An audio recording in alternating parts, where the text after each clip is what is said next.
ఉదయకాల సంబంధు పరిశుద్ధ గ్రంథంలో దేవుని యొక్క వాక్య భాగాన్ని మనం చూస్తూ వచ్చినప్పుడు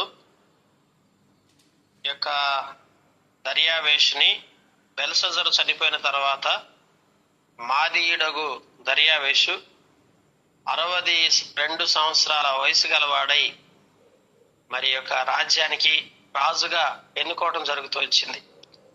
రాజ్యం అంతటి పైన అధిపతులుగా ఉండుటకు 120 మందిని అధిపతులు నియమించాడు. ఆయనకి ఇష్టమైంది అంతమందిని పెట్టుకోవటం. అంటే రాజు యొక్క ఇష్టాన్ని బట్టి ఆ దినముల్లో ఎంతమంది అధిపతులను కావాలంటే అంతమంది అధిపతులను పెట్టుకోవచ్చు. ఇప్పుడు దర్యావేషు తన యొక్క ఆలోచన బట్టి 120 మంది అధిపతులు నియమించి వారిపైన 3 ప్రధానులుగా నియమిస్తూ వచ్చాడు. ఆ 3లో కూడా దానియేలు ముఖ్యుడుగా నియమించడం జరుగుతూ వచ్చింది. ఈ రీతిగా 120 మంది అధిపతుల్లో 3 ముఖ్యులు. ఆ ముఖ్యుల్లో కూడా దానియేలు మరి ముఖ్యమైనటువంటి వాడు, అంటే ప్రథమమైనటువంటి వాడుగా ఎన్నుకొనడం జరుగుతూ వచ్చింది. రాజునకు నష్టం కలగకుండా ఈ అధిపతులు తప్పకుండా వీరికి లెక్కలు అప్పజెప్పవలనని ఆజ్ఞ ఇచ్చాడు. కనుక ఈ రీతిగా వీరందరూ అధిపతులు ఎవరైతే ఉన్నారో అందరూ కూడా దానియేలుకు లెక్క అప్పజెప్పాల్సిందే. ఎందుకంటే దానియేలు ముఖ్యుడిగా ఎంపిక చేయబడుతూ వచ్చాడు. ఎప్పుడైనా మనల్ని దేవుడు ఒక ముఖ్యమైనటువంటి స్థానంలోకి దేవుడు మనల్ని తీసుకొచ్చినప్పుడు, మన జీవితంలో మనం అంతకంతకి వర్ధిల్లుతున్నప్పుడు, ఎదుగుతూ ఉన్నప్పుడు, దేవుని ఆశీర్వాదం మన మీద ఉన్నప్పుడు, మనము ఒక మంచి స్థానంలోకి మరి దేవుడు తీసుకొస్తుంటున్నప్పుడు శత్రువు ఎన్నో రీతులుగా పొంచి ఉంటది. ప్రియమైనటువంటి వారలారా, దానియేలు అతి శ్రేష్టమైనటువంటి బుద్ధి గలవాడు. ఎట్లాంటి బుద్ధి అంటే దానియేలుది శ్రేష్టమైన బుద్ధి. ప్రధానుల్లో గాని అధిపతుల్లో గాని ప్రఖ్యాతి నొంది ఉండేను గనుక రాజ్యం అంతటి మీద అతను నియమింపాలని రాజు ఉద్దేశించున్నాడు. ఎందుకని? ఈ యొక్క మంచి స్థానంలో రాజుగారు దానియేలు నియమించడానికి కారణం ఏంటంటే, అతి శ్రేష్టమైన బుద్ధి కలిగి ప్రధానుల్లో గాని అధిపతుల్లో గాని ప్రఖ్యాతి నొందినటువంటి వాడు, మంచి పేరు ప్రఖ్యాతులు సంపాదించుకున్నాడు. రాజ్యం అంతటి మీద అతన్ని ఉద్దేశించాడు. రాజు ఉద్దేశం కలిగి ఉన్నాడు. ఎందుకంటే అతను ఒక అధిపతిగా ఉంటే మంచిది, రాజ్యం బాగుంటుంది, ఆశీర్వాదకరంగా ఉంటుందని గ్రహించినటువంటి ఆయన మరి ఆ రీతిగా ఎంపిక చేయడం జరుగుతూ వచ్చింది. అయితే ప్రధానులు అధిపతులు రాజ్య పరిపాలన విషయంలో దానియేలు మీద ఏదైనా ఒక నింద మోపవలనని ఉండి తగిన హేతువు కనిపెట్టుచుండరు గాని దానియేలు నమ్మకస్తుడై ఏ నేరమైనా ఏ తప్పైనా చేయువాడు కాడు గనుక దానియేలులో తప్పైన లోపమైనా కనుగొనలేకపోయిరి. దేవుని బిడ్డలారా, గమనించండి, అపవాది మన జీవితంలో ఒక నిందన మోపడానికి ఏ హేతువైనా ఏదో ఒక కారణం కోసం వెతుకుతూ ఉంటది. ఎప్పుడు నీ జీవితంలో నువ్వు ఎప్పుడైతే ఆత్మీయంగా దేవునికి తగినట్లుగా మంచి బుద్ధి కలిగి దేవునికి నమ్మకంగా జీవిస్తూ దేవుని సన్నిధిలో శ్రేష్టమైన బుద్ధి కలిగి నమ్మకంగా జీవిస్తూ దేవుడు నిన్ను హెచ్చిస్తున్నాడో, అప్పుడు అపవాది నీ జీవితంలో ఏదో ఒక రీతిగా నీ మీద నింద మోపటానికి మరి ఎవరో ఒకరిని ఏర్పరచుకుంటది. గమనించండి, అందుకే అక్కడ అధిపతుల్లో ఆ మనసు కలగజేసింది. అధిపతుల్లోనూ ప్రధానుల్లోనూ ఆ మనసు కలగజేసి రాజ్య పరిపాలన విషయంలో దానియేలు ఇప్పుడు ఒక ముఖ్యమైన వ్యక్తి కదా, ఏదో ఒక నింద మోపాలని ఆలోచన చేసి మరి హేతువు కోసం కనిపెడతా వచ్చారంట. తగిన హేతువు కోసం వెతుకుతా వచ్చారు. శత్రువు యొక్క పని ఏంటంటే మరి ఏదో ఒక కారణం వెతికి మరి మన జీవితంలో నిందలు మోపుతా ఉంటది. బైబిల్ గ్రంథంలో మోషే చనిపోయినప్పుడు మరి మోషే ఆ చనిపోయిన స్థితిలో ఉన్నప్పుడు ఆ యొక్క దేహం దగ్గరకు వచ్చి కూడా మోషే మీద ఆరోపణలు చేస్తా ఉంటాయి. దుష్టుడు ఎంత ప్రమాదకరమైన వాడో చూడండి. అపవాది మన మీద నిందలు వేయటానికి, మన ఆత్మీయ జీవితం దానికి మన వ్యక్తిగత జీవితంలో ఏదో ఒక హేతు వెతకటానికి ఎప్పుడు సిద్ధంగా ఉంటది, గుర్తుపెట్టుకోండి. కనుక మనం ఏం చేయాలంటే దేవునికి నమ్మకస్తులుగా జీవించాలి. దేవునికి మనం ఎంత నమ్మకస్తులుగా జీవిస్తామో అంత మన మీద నిందలు వస్తాయి. కానీ నిందలు ఏమి చేయమనాలి, గమనించండి. ఏ నింద కూడా మనల్ని ఏమి చేయలేదు. కనుక దానియేలు ఎంత నమ్మకస్తుడై ఉన్నాడంటే ఏ నేరమైనా ఏ తప్పైనా చేయవాడు కాడు గనుక దానియేలులో తప్పు లోపం వాడు కనుగొనలేకపోయారు. వాళ్ళ వల్ల కాలేదు. ఒక తప్పు వెతుకుదాం, ఒక లోపం వెతుకుదామని ఏదో ఒక లోపాన్ని వెతకటానికి, ఏదో ఒక తప్పు వెతకటానికి హేతువు కోసం కాచుకొని కూర్చున్నారు. కానీ దానియేలులో ఏ తప్పు దొరకలేదు. ఇలా ఎంత మంచి సాక్ష్యం కలిగి ఉన్నాడు. ఉదయకాల సంబంధం మనందరం ఇట్లాంటి నమ్మకస్తులుగా జీవించాలని దేవుడు కోరుకుంటున్నాడు. నీ జీవితంలో ఇలాంటి నమ్మకస్తులుగా ఉండగలుగుతున్నావా? దేవుడు నీకు ఇచ్చిన వృత్తిలో, దేవుడు నువ్వు చేసే పనుల్లో, దేవుడు నీ కుటుంబ జీవితంలో, వ్యక్తిగత జీవితంలో, అన్ని విషయాల్లో నీవు నమ్మకమైన వాడుగా జీవిస్తున్నావా? నమ్మకంగా ఉంటే నమ్మకమైన వారికి మెండైన దీవెనలు కలుగునని దేవుని వాక్యం చెప్తా ఉంది.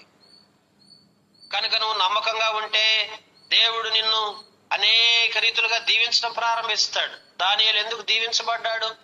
దానియేలు ఎందుకు ఆ 120 మంది అధిపతుల మీద మరి ఒక ఉన్నతమైన స్థానంలో ఎందుకు ఏర్పరచబడ్డాడంటే కేవలం కారణం ఏంటంటే వాళ్ళు వెతికి చూసినా లోపం కనపడలేదండి. ఏదో ఒక కారణం కోసం వెతుకుతున్నారు, ఏదో ఒక హేతువు కోసం వెతికారు, నింద వేయాలని చూశారు. ఎక్కడ చూసినా, ఏ విధంగా చూసినా అసలు దానియేలులో ఎక్కడ లోపం దొరకకుండా అంత నమ్మకమైన జీవితాన్ని దానియేలు కొనసాగిస్తున్నాడు. ఉదయకాల సంబంధం నువ్వెంత నమ్మకంగా ఉంటావో అంత హెచ్చించబడతావు. ఎంత నమ్మకమైన వ్యక్తిగా దేవుడి సన్నిధిలో నడుచుకుంటావో నిన్ను దేవుడు అంత హెచ్చించడం ప్రారంభిస్తాడు. నువ్వు ఎక్కడైతే అపనమ్మకస్తుడుగా ఉంటావో, ఏ చిన్న విషయాల్లో అయితే నమ్మకంగా లేకుండా అపనమ్మకస్తుడుగా జీవిస్తావో అప్పుడు దేవుడు నిన్ను అంతకంతకి ప్రియమైనటువంటి వాళ్ళారా వర్ధిల్లే జీవితాన్ని కోల్పోతాం. అందుకే ప్రియుడా, నీ ఆత్మ వర్ధిల్లుచున్న ప్రకారము నీవన్ని విషయముల్లో వర్ధిల్లవలెను.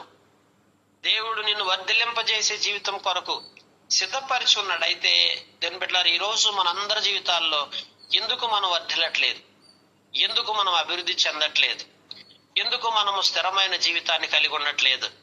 ఎందుకు మనం ఆశీర్వాదాన్ని పొందుకోలేకపోతున్నాం? కారణం ఏంటంటే దేవుని బిడ్డలైన మన జీవితాల్లో దానియేలు ఎందుకు వర్ధిల్లుతూ వచ్చాడు అంటే దానియేలు జీవితంలో దేవుని పట్ల తను నడుచుకున్న నమ్మకత్వం, అంటే ప్రతి చిన్న విషయంలో నమ్మకస్తుడుగా దానియేలు జీవించడాన్ని బట్టి దానియేలు దేవుడు హెచ్చిస్తా వచ్చాడు.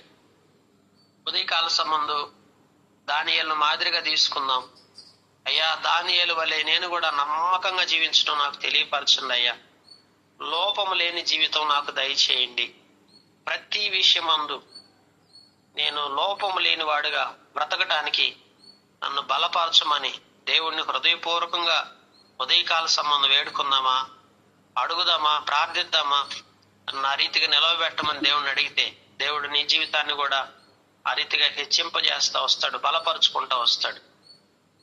అయితే ఇక్కడ చాలా ప్రాముఖ్యమైన విషయం ఈ దినం మనం చూస్తూ వస్తే, ఇతరితర విషయాల్లో ఎక్కడ లోపము దొరకకపోయినప్పుడు వారు ఏం చేశారంటే కుయుక్తితో, మోసంతో వాళ్ళందరూ కలిసి దర్యావేషుతో చిరంజీవి యుందువుగాక అని దర్యావేషుకు చెప్పి, మరి రాజ్యపు ప్రధానులు, సేనాధిపతులు, అధిపతులు, మంత్రులు, సంస్థానం అందరూ కూడి రాజు ఒక ఖండితమైన చట్టం స్థిరపరిచి దాన్ని శాసనముగా చాటింపు యోచన చేసి, ఎట్లనగా 30 దినముల వరకు నీ యొద్ద తప్ప మరి ఏ దేవుడి యొద్దైనను మానవుని యొద్ద ఎవడు ఏ మనవి చేయకూడదు, ఎవడైనా చేసిన వాడు సింహపు గుహలో పడద్రోయబడును అని ఈ ప్రకారం ఒక శాసనం ఒకటి పుట్టించారు.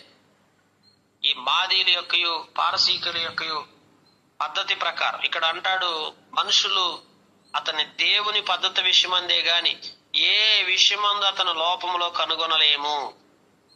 వీళ్ళ కుయుక్తి ఏంటంటే ఇక ఇతరితర విషయాల్లో ఎక్కడ కూడా అతనిలో లోపం దొరకదు, ఒక్క దేవుని విషయంలో మాత్రమే అతన్ని మరి పద్ధతి అనుసరించే విషయంలో ఖచ్చితంగా అక్కడ లోపం దొరుకుతాడని, ఆ రీతిగా మరి ఆ దేవుణ్ణి అనుసరించే ఆ పద్ధతి విషయంలో మీరు మాదీయుల పద్ధతిని ఆచరణలోకి తీసుకొచ్చేసి ఏం చేస్తూ వచ్చారంటే, శాసనం ఒకటి పాస్ చేయించి సంతకం చేయమని మనవి చేసి దర్యావేష్ దగ్గర వీరందరూ కలిసి కుయుక్తితో మోసంతో ఏం చేస్తూ వచ్చారు, శాసనం రాపిచ్చారు. ఈ శాసనం సంతకం చేయబడిన విషయం దానియేలు తెలుసుకొని, దానియేలుకి అర్థమైంది. ఇలాంటి శాసనం ఎందుకు పాస్ చేయించారు వీళ్ళు అంటే, వీళ్ళందరూ కుయుక్తితో చేశారన్న విషయం దానియేలుకి తెలుసు. దానియేలు ఏం చేశాడు తెలుసా, ఈ శాసనం వచ్చింది అన్న విషయం తెలిసి కూడా ఇంటికి వెళ్ళి యథాప్రకారం అనుదినం మోకాళ్ళుని ముమ్మారు ప్రార్థన చేస్తున్నాడు. ఈరోజు దేవుని బిడ్డలారా, నీకు వ్యతిరేక్తంగా దైవ సంబంధమైన విషయాల్లో, దేవుని నువ్వు అనుసరించే విషయంలో, దేవుని పద్ధతి పాటించే విషయంలో నీకు వ్యతిరేక్తంగా ఎంతమంది ఎన్ని రకాలుగా శాసనాలు పాస్ చేసినా, ఎన్ని మాటలన్నా, ఎవరేమనుకున్నా, ఏ పరిస్థితుల్ని జీవితంలో దాపురించినా వాటిని గురించి నువ్వు అసలు పట్టించుకోవద్దు. నువ్వు యథావిధిగా దేవుని పాదాల చెంత మోకరించు, దేవునికి తోడుగా ఉంటాడు. రోజుకి ముమ్మారు ప్రార్థన చేయటం అలవాటు చేసుకోండి. దానియేలులాగా.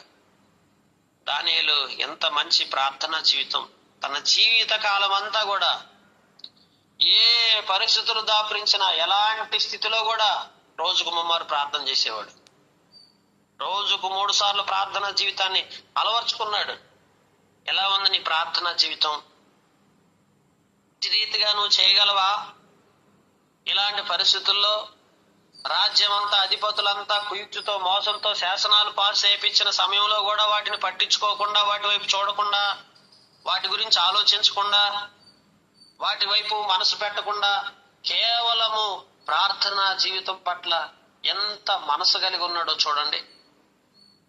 ఈరోజు మనము లోకాన్ని జయించిన విజయమే మీ విశ్వాసం. మీ ప్రార్థనా జీవితం, సడైన మోకాళ్ళు, వడలిన చేతులు ఎప్పుడైతే నువ్వు కలిగి ఉంటావో అప్పుడే నీకు అపజయం.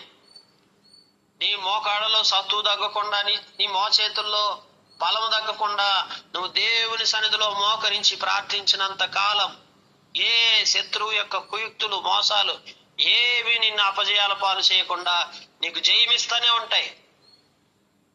దేవుని బిడ్డలారా, మనం జయ జీవితాన్ని అనుభవించాలంటే దేవుని పాదాల చెంత అత్యధిక సమయం మనం గడిపేవారు ఉండాలా. అది మనం ఖచ్చితంగా తెలుసుకొని తీరాలి.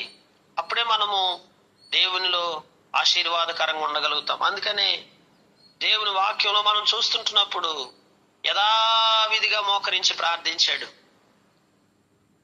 దేవునికి ప్రార్థన చేస్తున్నాడు. మనుషులు గుంపు కూడా వచ్చి దానియేలు తన దేవునికి ప్రార్థన చేయుటయు ఆయనను బతిమాలుకొండు చూసి రాజు సముఖమునకు వచ్చి శాసనమును బట్టి, రాజా 30 దినాల వరకు నువ్వు తప్ప మరి ఏ దేవుని అయినా మానవునైనా ఎవడు ప్రార్థన చేయకూడదు, ఎవడు అయినా చేసిన సింహాల గృహలో పడదే ఆజ్ఞ లేదా అని మనవి చేశారు.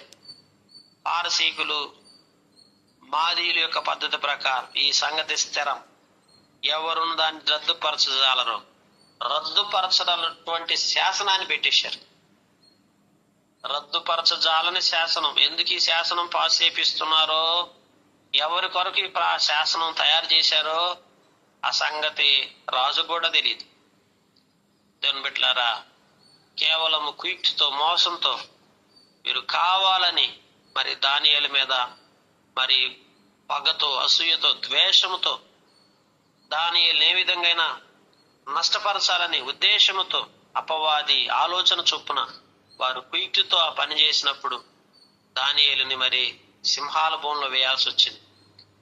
దేవుని బిడ్డలారా, గమనించండి. అయినా సింహాల బోన్లో వేసినా సరే దానియేలు ప్రార్థనా జీవితాన్ని విడిచిపెట్టుకోలేదు. ఈరోజు నీ మీద అపవాది ఎన్నో రీతులకు పనిచేస్తుంది. కానీ అన్నిటి విషయాల్లో నువ్వు ప్రార్థనను కోల్పోవద్దు. ప్రార్థనను కోల్పోయిన రోజున నీ జీవితంలో నీవు నష్టానికి చోటిచ్చిన వాడు అవుతావు. ప్రార్థనను విడిచిపెట్టిన రోజున ఆత్మీయంగా ఆశీర్వాదాల దీవెనని దేవుని దగ్గర నుంచి నువ్వు పోగొట్టుకుంటున్నావు. కనుక దానియేలు నమ్మకమైన వాడు. ఎక్కడ నమ్మకమైన వాడంటే ప్రార్థనా జీవితంలో, దేవుని పట్ల మరి విశ్వాసమును కనబరిచే విషయంలో, దేవుని కొరకు సజీవ సాక్షిగా బ్రతికే విషయంలో, ఎట్టి పరిస్థితుల్లో దేవుని సన్నిధిని విడిచిపెట్టకుండా నమ్మకంగా జీవించే విషయంలో దానియేలు మంచి ఆత్మీయత కలిగినటువంటి వ్యక్తి. దానియేలును మాదిరిగా తీసుకుందాం. ఉదయకాల సంబంధం మనం కూడా నమ్మకస్తులుగా జీవిద్దాం. అలాంటి మంచి ప్రార్థనా పరులుగా మనం జీవించి ఆత్మీయంగా అభివృద్ధిని, క్షేమాన్ని అనుభవించే కుటుంబాలుగా మనందరి జీవితాలు ఉండలాగిన దేవుడి మాటలు దీవించి గ్రహింపులో తీసుకొచ్చి మనకి సహాయం చేయనుగాక.